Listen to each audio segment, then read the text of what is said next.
రాజ్య సంక్రమణ సిద్ధాంతం. ఈస్ట్ ఇండియా కంపెనీకి గవర్నర్గా పనిచేసిన డల్హౌసీ ఈ సిద్ధాంతానికి కర్త, కర్మ, క్రియ అని వేరే చెప్పక్కర్లేదు. ఆయన రూపొందించి అమలుపరచిన ఈ రాజ్య సంక్రమణ సిద్ధాంతం నవీన భారతావనిలోనూ కొనసాగుతోంది. ఈ సిద్ధాంతాన్ని భారత ఉపఖండంలో ఈస్టిండియా కంపెనీ పరిచయం చేసినప్పటికీ ఇది 1858 సంవత్సరం వరకు కొనసాగింది. ఈస్ట్ ఇండియా కంపెనీ పాలన తర్వాత బ్రిటిషు వలస పాలకులు మనదేశాన్ని ఏలారు.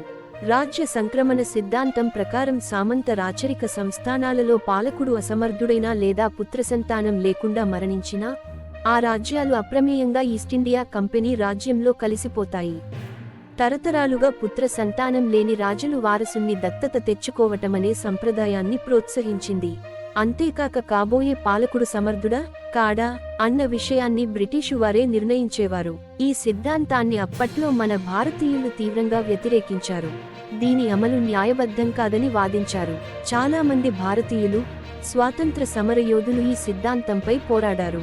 కానీ కరడు గట్టిన కమ్యూనిస్ట్ యోధుడైన సిపిఎం జాతీయ నేత అయిన బివి రాఘవులు రాజ్య సంక్రమణ సిద్ధాంతం పైనోరు విప్పారు.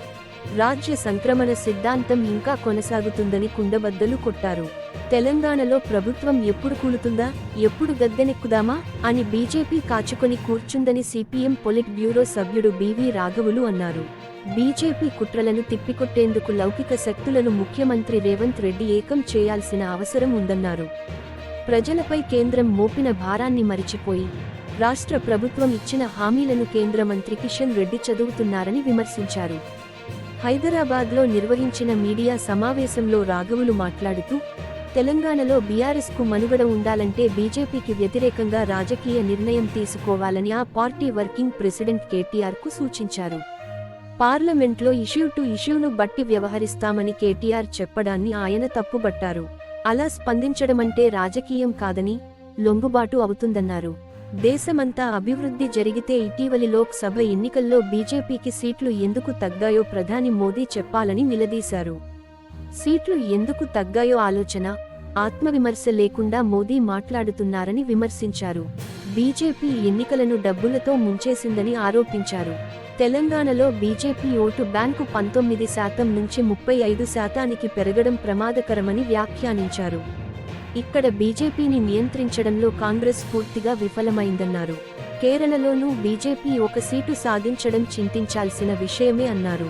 ప్రధాని మోదీ కార్పొరేట్ శక్తులకు సేవకుడిగా వ్యవహరిస్తున్నారని ఎద్దేవా చేశారు.